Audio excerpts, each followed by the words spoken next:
हाँ जी बेटे, आप नैक्सट टॉपिक डिस्कस करन लगे हाँ फ्लूइड फ्लो। चैप्टर वही चल रहे हैं mechanical properties of fluids, unit bulk properties of matter, उसका सब टॉपिक है फ्लूइड फ्लो। पहला तो आप देखांगे भी जो फ्लूइड कोई फ्लो करता है वो किन्ने टाइप के फ्लो हो सकते हैं, उन्होंने नाम की है। ठीक है, पहला तो एक होंगे stream line. It is defined as एक की है रजे पाथ स्ट्रेट और कर्व्ड। कितना का पाथ हो सकता है, चाहे स्ट्रेट हो सकता है चाहे कर्व्ड हो सकता है। Tangent to which at any point gives the direction of the flow of the liquid at that point. देखो टेंजेंट हमेशा डायरेक्शन देने वास्ते आप यूज़ करते हैं। सपोज ऐदा कोई लिक्विड फ्लो कर रहा है, इस पॉइंट ते मैं टेंजेंट बनानी है। टेंजेंट ऐदा ही बनती है ना, सर्कल की टेंजेंट ऐदा होंगी है, सर्कल नूं टच करते हुए निकलती है। तो इत्थे भी टेंजेंट जदों लैनी होगी टच करती हुई लाइन, तो इस पॉइंट ते उस पार्टिकल की जिहड़ी डायरैक्शन है वो किस तरह की होएगी, इदां होएगी। अगर इत्थे आप टेंजेंट बनाइए टेंजेंट इदां होएगी। ठीक है, इत्थे लावांगे टेंजेंट इस तरह की होएगी। ठीक है, the tangent to which at any point gives the direction of flow of the liquid at that point. ठीक है, उन्होंने आप की कहने आ स्ट्रीम लाइन। हुण इसे तो आप लैने आ streamline flow. It is that flow in which each element of the liquid passing through a point travel along the same path and with the same velocity as preceding element passing through the same point। पहला रचा ये diagram देखो, फिर ये definition समझते हैं। हुण मान लो इत्थे लिक्विड फ्लो कर रहा है, इत्थे आप 3 पॉइंट ले ले है ना, 3 पॉइंट ले ले, इत्थे 3 अलग अलग पार्टिकल ले ले। ठीक है, हुण मान लो इत्थे पार्टिकल की वेलोसिटी कितनी है v3, इत्थे पार्टिकल की वेलोसिटी कितनी है v2, इत्थे वेलोसिटी कितनी है v1। सारी ट्यूब का एरिया अड अड है, तो सारे किते पार्टिकल्स की वेलोसिटी की होगी, अड अड होगी। ठीक है, पर हुण देखो जदों इत्थों वाला पार्टिकल अगे फ्लो कर रहा है तो किसी टाइम ते ये भी पॉइंट सी ते आऊगा, सी वाला अगे लंघ जाएगा, ए वाला पॉइंट इत्थे बी ते आऊगा, पिछों कोई पार्टिकल ए ते आऊगा। ठीक है, तो जिन्ने भी पॉइंट जिन्ने भी पार्टिकल इस पॉइंट सी तो लंघणगे उन्हां सारिਆਂ ਦੀ वेलोसिटी कितनी होएगी, v3। जिन्ने इत्थों एलीमेंट्स लंघणगे उन्हां दी वेलोसिटी कितनी होएगी, v2। जिन्ने इत्थे पार्टिकल लंघणगे उन्हां दी वेलोसिटी की होएगी, v1। तो in which each element of the liquid passing through a point, इस पॉइंट तो जो लंघेगा travel along the same path, उसे पाथ ते लंघेगा ते उसे सेम वेलोसिटी दे नाल लंघेगा जिवें वो तो पहला पार्टिकल लंघ के गया। क्लीयर, तो इत्थे ए बी सी की है, एक स्ट्रीम लाइन है, ते जिहड़ा ये फ्लो है वो किहड़ा फ्लो है, स्ट्रीम लाइन फ्लो है। क्लीयर, हुण नैक्सट है tube of flow. A tube of flow is a bundle of stream. देखो इत्थे हुण कई सारियां इदां स्ट्रीम लाइनस होणगियां, उन्हां सारियां दे टुगैदर मोशन नूं आपां की बोलदे आ, ट्यूब ऑफ फ्लो। ठीक है, एक ये याद रखना है कि कदे भी 2 स्ट्रीम लाइनस आपस दे विच इदां क्रॉस नहीं करदियां। क्यों, क्योंकि इत्थे टेंजेंट्स 2 डायरैक्शन देणगियां, एक थां ते 2 डायरैक्शन पॉसीबल नहीं हैगी। पार्टिकल इक्को ही डायरैक्शन दे विच जाएगा, ऐदा नहीं हो सकता कि वह 2 डायरैक्शनस दे विच मोशन करे। अगे देखो, a liquid can possess streamlined motion only when its velocity is less than a limiting velocity called critical velocity. तो कित्थे तक किसी फ्लो नूं आपां स्ट्रीम लाइन मोशन कहने आ, जिथे तक उहदी वेलोसिटी किहदे तो घट होवे, क्रिटिकल वेलोसिटी होवे।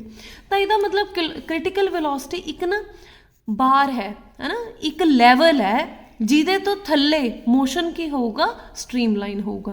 पर जे वेलोसिटी उहदे तो उत्ते होगी, क्रिटिकल वेलोसिटी उस लैवल तो ज़्यादा तो अपनी वेलोसिटी होगी, तो above the critical velocity motion of the liquid is unsteady. तो यह जे फ्लो नूं आपां की बोलांगे, turbulent flow.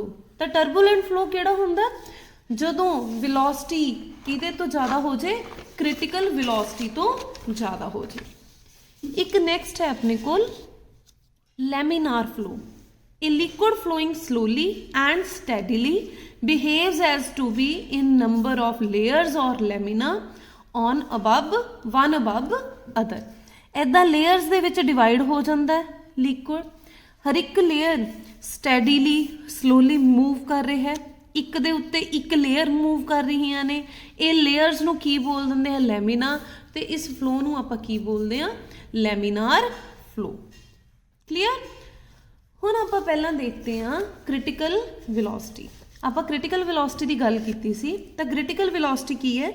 Critical velocity is that velocity of liquid flow up to which its flow is streamlined and above which its flow becomes turbulent। ਤਾਂ critical velocity ਉਹ liquid flow ਦੀ velocity ਹੈ ਜਿਹਦੇ ਤੱਕ ਫਲੋ ਕੀ ਰਹਿੰਦਾ ਸਟ੍ਰੀਮਲਾਈਨ, ਤੇ ਉਹਦੇ ਉੱਪਰ ਕੀ ਹੋ ਜਾਂਦਾ ਮੋਸ਼ਨ ਟਰਬੂਲੈਂਟ।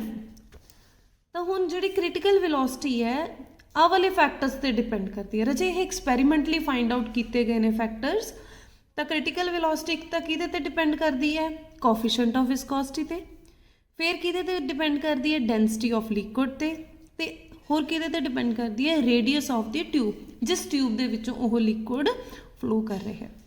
ਹੁਣ ਉਹ ਵੀ ਡਾਇਮੈਂਸ਼ਨਸ ਦਾ ਮੈਥਡ ਲਗਾਉਣਾ ਆਪਾਂ ਨੂੰ ਇਹ ਨਹੀਂ ਪਤਾ ਕਿ ਇਹਨਾਂ ਦੀ ਪਾਵਰ ਕੀ ਹੈ, ਇਸ ਲਈ ਈਟਾ ਦੀ ਪਾਵਰ A, ਰੋ ਦੀ ਪਾਵਰ B ਤੇ R ਦੀ ਪਾਵਰ ਕਿੰਨੀ ਲੈ ਲਈ ਆਪਾਂ? C। ਪ੍ਰੋਪੋਰਸ਼ਨੈਲਿਟੀ ਸਾਈਨ ਹਟਾ ਕੇ ਕਾਂਸਟੈਂਟ ਲਗਾਤਾ ਆਪਾਂ K। ਹੁਣ ਫਿਜ਼ੀਕਲ ਕੁਆਂਟਿਟੀ, ਸਾਰੇ ਫਿਜ਼ੀਕਲ ਕੁਆਂਟਿਟੀ ਦੇ ਡਾਇਮੈਂਸ਼ਨ ਪੁੱਟ ਕਰਾਂਗੇ। K ਤਾਂ ਕਾਂਸਟੈਂਟ ਹੈ, ਇਸ ਲਈ ਬਾਕੀਆਂ ਦੀ ਆਪਾਂ ਵੈਲਿਊਜ਼ ਲਿਖ ਲਈਆਂ। ਕ੍ਰਿਟੀਕਲ ਵੈਲੋਸਿਟੀ ਦੀ ਹੋਏਗੀ LT-1, ਈਟਾ ਕੋਫੀਸ਼ੀਐਂਟ ਆਫ ਵਿਸਕੋਸਿਟੀ ਉਹਦੀ ਹੋਏਗੀ ML-1T-1, ਰੋ ਦੀ ਹੋਏਗੀ ML-3 ਤੇ R ਦੀ ਹੋਏਗੀ L। ਫਿਰ ਡਾਇਮੈਂਸ਼ਨ ਯੂਜ਼ ਕਰਕੇ ਇਸ ਇਕੁਏਸ਼ਨ 'ਚ ਡਾਇਮੈਂਸ਼ਨ ਪੁੱਟ ਕਰ ਦਾਂਗੇ। ਡਾਇਮੈਂਸ਼ਨ ਪੁੱਟ ਕੀਤੀਆਂ ਗਈਆਂ, ਇਹਦੇ ਵਿੱਚ M ਦੀਆਂ ਪਹਿਲਾਂ ਡਾਇਮੈਂਸ਼ਨਸ ਆਪਾਂ ਇਕੱਠੀ ਕਰ ਲਾਂਗੇ। M ਦੀ ਦੇਖੋ ਇੱਥੇ ਪਾਵਰ ਹੈ A, ਇੱਥੇ N ਦੀ ਪਾਵਰ ਹੈ B, ਟੋਟਲ ਪਾਵਰ ਕਿੰਨੀ ਹੋ ਗਈ M ਦੀ? A+B। L ਦੀ ਪਾਵਰ ਕਿੰਨੀ ਹੈ? -A, ਇੱਥੇ L ਦੀ ਪਾਵਰ ਕਿੰਨੀ ਹੈ? -3B, ਇੱਥੇ ਪਾਵਰ ਹੈ L ਦੀ ਪਾਵਰ C, ਤਾਂ ਇਹ ਬਣ ਗਿਆ। ਫਿਰ T ਦੀ ਪਾਵਰ ਸਿਰਫ T ਇਹਦੇ ਵਿੱਚ ਹੈ ਤੇ ਉਹਦੀ ਪਾਵਰ ਕਿੰਨੀ ਹੈ? -A। Applying principle of homogeneity. Principle of homogeneity ਕੀ ਕਹਿੰਦਾ ਕਿ ਜਿੰਨੀਆਂ ਲੈਫਟ ਹੈਂਡ ਸਾਈਡ ਤੇ ਡਾਇਮੈਂਸ਼ਨਸ ਹੋਣਗੀਆਂ ਉਹਨਾਂ ਦੀ ਪਾਵਰ ਹੋਏਗੀ ਓਨੀ ਹੀ ਰਾਈਟ ਹੈਂਡ ਸਾਈਡ ਤੇ ਹੋਏਗੀ।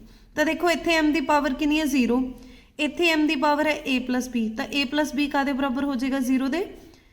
ਫਿਰ ਐਵੇਂ L ਦੀਆਂ ਪਾਵਰਸ ਕੰਪੇਅਰ ਕਰ ਲਈਆਂ ਤੇ T ਦੀਆਂ ਪਾਵਰਸ ਕੰਪੇਅਰ ਕਰ ਲਈਆਂ। ਇੱਥੋਂ A ਦੀ ਵੈਲਿਊ ਕਿੰਨੀ ਆ ਗਈ? 1, A ਦੀ ਵੈਲਿਊ ਵਿੱਚ ਪੁੱਟ ਕਰਾਂਗੇ। B ਦੀ ਵੈਲਿਊ ਕਿੰਨੀ ਆ ਗਈ? -1, ਤੇ ਇੱਥੇ C ਦੀ ਵੈਲਿਊ ਕਿੰਨੀ ਆ ਗਈ? -1। ਇਹ ਸਾਰੀਆਂ ਵੈਲਿਊਜ਼ A, B ਤੇ C ਦੀਆਂ ਆਪਾਂ ਇਸ ਇਕੁਏਸ਼ਨ 'ਚ ਪੁੱਟ ਕਰਾਂਗੇ। ਇਸ ਇਕੁਏਸ਼ਨ 'ਚ ਪੁੱਟ ਕੀਤਾ ਤਾਂ VC ਦੀ ਵੈਲਿਊ ਕਿੰਨੀ ਆ ਗਈ? ਆਹ, ਤੇ VC = K ਈਟਾ, ਇਹਦੀ ਪਾਵਰ -1 ਸੀ ਇਸ ਲਈ ਰੋ ਨੀਚੇ ਆ ਜੋ। R ਦੀ ਪਾਵਰ ਕਿੰਨੀ ਸੀ? -1, ਇਸ ਲਈ R ਵੀ ਨੀਚੇ। ਤਾਂ ਫਾਰਮੂਲਾ ਬਣ ਗਿਆ ਆਪਣੇ ਕੋਲ ਕ੍ਰਿਟੀਕਲ ਵੈਲੋਸਿਟੀ ਦਾ। VC = K ਈਟਾ ਓਵਰ ਰੋ R। ਠੀਕ ਹੈ। ਹੁਣ ਦੇਖੋ, ਹੁਣ ਇਸੇ ਕ੍ਰਿਟੀਕਲ ਵੈਲੋਸਿਟੀ ਤੋਂ ਆਪਾਂ ਇੱਕ ਨੰਬਰ ਕੱਢ ਰਹੇ ਹਾਂ, ਰੇਨੋਲਡਸ ਨੰਬਰ। ਦੇਖੋ ਔਸਬੋਰਨ ਰੇਨੋਲਡਸ ਇਹ ਸਾਇੰਟਿਸਟ ਦਾ ਨਾਮ ਹੈ। ਉਹਨਾਂ ਨੇ 1883 ਦੇ ਵਿੱਚ ਪ੍ਰੂਵ ਕੀਤਾ ਐਕਸਪੈਰੀਮੈਂਟਲੀ ਕਿ ਕਿਸੇ ਵੀ ਵਿਸਕਸ ਲਿਕੁਇਡ ਵਾਸਤੇ ਜਿਹੜੀ ਕ੍ਰਿਟੀਕਲ ਵੈਲੋਸਿਟੀ ਹੈ ਉਹਦੀ ਵੈਲਿਊ ਕਿੰਨੀ ਹੁੰਦੀ ਹੈ? VC = N ਈਟਾ ਰੋ D। ਦੇਖੋ ਪਿੱਛੇ ਆਪਾਂ ਵੈਲਿਊ ਕਿੰਨੀ ਕੱਢ ਕੇ ਹਟੇ ਹਾਂ? VC K ਈਟਾ ਰੋ R, ਇਹੀ ਕੱਢਿਆ। ਹੁਣ ਇਹਦਾ ਮਤਲਬ ਉਹਨਾਂ ਨੇ ਇੱਥੇ K ਦੀ ਵੈਲਿਊ ਪੁੱਟ ਕਰਵਾਈ ਹੈ ਨਾ। K ਦੀ ਵੈਲਿਊ ਕਿੰਨੀ ਹੋਊਗੀ? ਇਹਦੇ ਮੁਤਾਬਿਕ ਕਿੰਨੀ ਹੋਏਗੀ? N/2। ਜੇ ਆਪਾਂ N/2 K ਦੀ ਥਾਂ ਤੇ ਪੁੱਟ ਕਰ ਦਾਂਗੇ, ਦੇਖੋ ਕਿੰਨਾ ਬਣ ਜਾਏਗਾ? N ਈਟਾ ਰੋ 2R। 2R ਕਾਹਦੇ ਬਰਾਬਰ ਹੁੰਦਾ? ਡਾਇਆਮੀਟਰ ਦੇ D। ਤਾਂ VC ਦਾ ਫਾਰਮੂਲਾ ਬਣ ਗਿਆ N ਈਟਾ ਰੋ D, where D is the diameter of tube, ਉੱਥੇ ਉਹ C radius, ਈਟਾ ਕੀ ਹੈ? ਕੋਫੀਸ਼ੀਐਂਟ ਆਫ ਵਿਸਕੋਸਿਟੀ, ਰੋ ਕੀ ਹੈ? ਡੈਂਸਿਟੀ ਆਫ ਲਿਕੁਇਡ, ਤੇ N ਕੀ ਹੈ? ਰੇਨੋਲਡਸ ਨੰਬਰ। ਇੱਥੋਂ N ਦੀ ਵੈਲਿਊ ਕੱਢ ਲਈ, ਰੋ D ਉੱਧਰ ਚਲਾ ਗਿਆ VC ਕੋਲ, ਨੀਚੇ ਈਟਾ। ਠੀਕ ਹੈ। N ਹੁਣ ਨੰਬਰ ਹੈ ਜਿਹੜਾ ਇਹ ਦੱਸਦਾ ਹੈ ਰੇਨੋਲਡਸ ਨੰਬਰ कि किन्नी वैल्यू n दी होवे ते फ्लो दा नाम की होगा। देखो जो n दी वैल्यू 0 to 2000 होवे तो flow is said to be laminar. ठीक है, स्ट्रीमलाइन फ्लो भी उन्होंने कह सकते हैं आप। ठीक है, क्योंकि स्ट्रीमलाइन दे विच भी लेयर्स बन सकदियां ने लिक्विड दियां, तो मोशन लैमिनार हो सकता है। जे उन्होंने स्ट्रीम दी फॉर्म दे विच देखते हैं फिर उन्होंने स्ट्रीमलाइन फ्लो कह सकते हैं। अच्छा, जे n दी वैल्यू 3000 तो ज़्यादा होवे flow is said to be turbulent. ਜਦੋਂ n ਦੀ वैल्यू देखो इन्हां दोनों ਦੇ ਵਿਚਾਲੇ ਹੋਵੇ, ਇਹ 2000 तक सी, ਇਹ 3000 ਤੋਂ ਜ਼ਿਆਦਾ, ਜੇ ਇਹਦੇ ਵਿੱਚ ਹੋਵੇ ਤਾਂ flow of liquid is unstable. ਤਾਂ ਕ੍ਰਿਟੀਕਲ ਵੈਲੋਸਿਟੀ ਤੋਂ ਆਪਾਂ ਰੇਨੋਲਡਸ ਨੰਬਰ ਕੱਢਿਆ ਤੇ ਉਹ ਰੇਨੋਲਡਸ ਨੰਬਰ ਆਪਾਂ ਨੂੰ ਦੱਸਦਾ ਹੈ ਕਿ ਕਿੰਨੀ ਵੈਲਿਊ ਤੇ ਫਲੋ ਆਫ ਲਿਕੁਇਡ ਕਿੱਦਾਂ ਦਾ ਹੋ ਸਕਦਾ ਹੈ। ਕਲੀਅਰ। ਇੱਕ ਹੁਣ ਆਪਾਂ ਇਹਦੇ ਰਿਲੇਟਡ ਹੀ ਇੱਕ ਟੌਪਿਕ ਕਰਨਾ, ਜਦੋਂ ਲਿਕੁਇਡ ਟਿਊਬ ਦੇ ਵਿੱਚ ਕਰਦਾ इक्वेशन ऑफ कॉन्टीन्यूटी। यह डेरीवेशन तुसी नहीं देखनी, ठीक है, सिर्फ ਇਹਦਾ रिजल्ट याद रखना। क्लीयर। ਆਪਾਂ इक्वेशन ऑफ कॉन्टीन्यूटी ले ली, ਇਹਦੇ ਵਿੱਚ ਕੀ ਲਿੱਤਾ, ट्यूब लिती। ट्यूब ਦਾ ਇੱਥੇ एरिया देखो, एरिया ऑफ क्रॉस सैक्शन दोनों साइड ਤੇ ਕੀ है, ਅੱਡ ਅੱਡ है। ਇੱਕ ਤੇ एरिया ऑफ क्रॉस सैक्शन ज़्यादा है, ਇੱਕ ਤੇ एरिया ऑफ क्रॉस सैक्शन घट है। ਇੱਥੇ दो अलग अलग वेलोसिटीज़ ले लिया, ਇੱਥੇ v1 है, ਇੱਥੇ ਕੀ है v2। ਆਪਾਂ ਇੱਕ नॉन विस्कस लिक्विड ले लिया ਜਿਹੜਾ स्ट्रीमलाइन फ्लो ਦੀ ਫਾਰਮ 'ਚ ट्यूब ਦੇ ਵਿੱਚੋਂ वेरी मूव कर रहा है। ठीक है, a1 a2 की ने एरिया ऑफ क्रॉस सैक्शन ने, v1 v2 की ने वेलोसिटीज़ ने, ρ1 ρ2 की ने densities of liquid at a and b। वैसे डेंसिटी देखो बराबर ही होएगी क्योंकि सेम ही लिक्विड, क्योंकि आप कोई कंप्रैस नहीं कर सकते, कंप्रैस नहीं कर रहे मटीरियल ਜਿਹੜਾ ਲਿਕੁਇਡ ਨੂੰ है, या लिक्विड भी आप इनकंप्रैसिबल लैके चलांगे, इसलिए डेंसिटी जिन्नी एंट्रेंस ते होएगी उन्नी ही लीविंग ते होएगी, है ना, जिन्ना एग्जिट ते होएगा उन्ना ही एंट्रेंस ते होएगा। देखो आप वॉल्यूम ऑफ लिक्विड एंटरिंग पर सैकेंड एट ए आप देख रहे हैं कि कितना लिक्विड एंटर किया। ਜਦੋਂ ਆਪਾਂ ਲਿਕੁਇਡ ਨੂੰ ਦੇਖਣਾ ਆਪਾਂ ਕੀ ਲੈ ਰਹੇ ਹਾਂ, ਉਹਦਾ ਵੋਲਿਊਮ ਲੈ ਰਹੇ ਹਾਂ। ਵੋਲਿਊਮ ਦੇਖੋ ਕਿਵੇਂ ਲੈਣੇ ਆਪਾਂ, ਏਰੀਆ ਇਨਟੂ ਲੈਂਥ। ਲੈਂਥ ਲੈ ਲਓ ਚਾਹੇ ਡਿਸਟੈਂਸ ਲੈ ਲਓ, ਹੈ ਨਾ, ਡੀ ਵੀ ਕਹਿ ਸਕਦੇ ਹਾਂ ਆਪਾਂ ਵੀ ਕਿੰਨੀ ਡਿਸਟੈਂਸ ਮੂਵ ਕਰ ਰਿਹਾ ਹੈ। ਠੀਕ ਹੈ, ਆ ਏਰੀਆ ਹੋ ਗਿਆ, ਆ ਡਿਸਟੈਂਸ ਹੋ ਗਿਆ। ਪਰ ਦੇਖੋ ਇੱਥੇ ਮੈਂ ਕੀ ਲੈ ਰਹੀ ਹਾਂ, v1 ਲੈ ਰਹੀ ਹਾਂ। v1 ਕਿਉਂ ਲੈ ਲਿਆ, v1 ਤਾਂ ਵੈਲੋਸਿਟੀ ਸੀ, ਇੱਥੇ ਤਾਂ ਡਿਸਟੈਂਸ ਹੋਣੀ ਚਾਹੀਦੀ ਸੀ, ਲੈਂਥ ਹੋਣੀ ਚਾਹੀਦੀ ਸੀ। क्यों लिता है, वेलोसिटी कादे बराबर होंदी है, डिस्टेंस ओवर टाइम। टाइम आप इत्थे कितना लै रहे हैं, कितना लै रहे हैं 1 सेकेंड। तो 1 सेकेंड दे विच जिन्नी डिस्टेंस डी कादे बराबर आ गई, v दे, इसलिए इत्थे डी की जगह ते आपां की लिखिया होया v1। तो जदों पर सेकेंड लैने आ फिर आपां डिस्टेंस की थां ते की लिख सकते हैं, वेलोसिटी। तो ये अपना की बन गया वॉल्यूम। ਤੇ ਮਾਸ ਆਫ ਲਿਕੁਇਡ ਕਿੰਨਾ ਮਾਸ ਹੋ ਜਾਊਗਾ, ਮਾਸ ਦਾ ਤਾਂ ਫਾਰਮੂਲਾ ਆਪਾਂ ਨੂੰ ਪਤਾ ਹੀ ਹੈ, ਡੈਂਸਿਟੀ ਇਨਟੂ ਵੋਲਿਊਮ। ਡੈਂਸਿਟੀ ρ1 ਲੈ ਲਈ, ਵੋਲਿਊਮ ਆਹ ਹੈਗਾ ਹੀ ਹੈ। ਇਹ ਕਿੱਥੇ ਲੈ ਰਹੇ ਸੀ, ਕਿਸ ਪੁਆਇੰਟ ਤੇ, A ਪੁਆਇੰਟ ਤੇ। ਫਿਰ ਆਪਾਂ B ਪੁਆਇੰਟ ਤੇ ਲੈ ਲਿਆ, A2 V2 ρ2। ਦੇਖੋ ਜਿੰਨਾ ਪਾਣੀ ਅੰਦਰ ਆਏਗਾ, ਜਿੰਨਾ ਲਿਕੁਇਡ ट्यूब ਦੇ ਅੰਦਰ ਆਏਗਾ ਉਨਾ ਹੀ ਲਿਕੁਇਡ ਬਾਹਰ ਨਿਕਲੇਗਾ। ਤਾਂ mass of the liquid at A is equals to mass of the liquid leaving at B, per second लेना है आप। ठीक है, एक ही हो गया, बराबर हो गया। इफ द लिक्विड इज इनकंप्रैसिबल, जे इनकंप्रैसिबल है फिर उसका वॉल्यूम नहीं चेंज होगा रजे, तो फिर उसकी डेंसिटी भी चेंज नहीं होगी। ρ1 कादे बराबर होएगा, ρ2 दे, कादे बराबर ले लिया आप, ρ दे,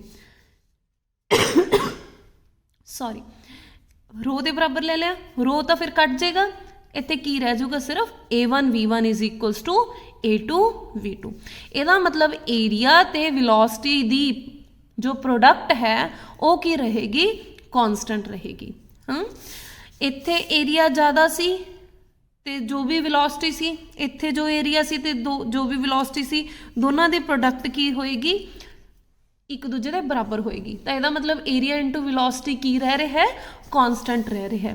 तो राजे ये तो आप रिजल्ट की कढ़िया कि जिहड़ी वेलोसिटी ते एरिया हुंदे ने एक दूजे के इनवर्सली प्रपोर्शनल हुंदे ने। इनवर्सली प्रपोर्शनल का मतलब भी जे एरिया ज़्यादा है वेलोसिटी घट होएगी, जे एरिया घट है तो वेलोसिटी ज़्यादा होएगी। राजे हुण तुसीं ना एक ਪਾਈਪ ਜਿਹੜੀ ਆਪਾਂ ਘਰਾਂ ਦੇ ਵਿੱਚ ਪਾਣੀ ਵਾਸਤੇ ਲਾਉਂਦੇ ਆ ਯੂਜ਼ ਕਰਦੇ ਆ ਉਹ ਇਮੇਜਿਨ ਕਰਕੇ ਦੇਖੋ ਠੀਕ ਹੈ।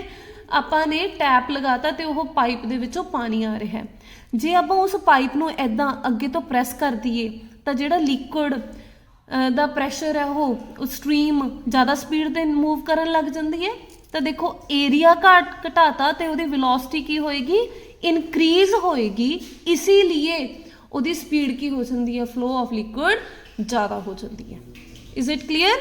तो ये याद रखना है कि area and velocities are inversely proportional to each other. तो बेटे इत्थे तक इस टॉपिक नूं आपां डिस्कस करते हैं, फिर नैक्सट वीडियो दे विच आपां डिस्कस करांगे Bernoulli's theorem. Thank you so much.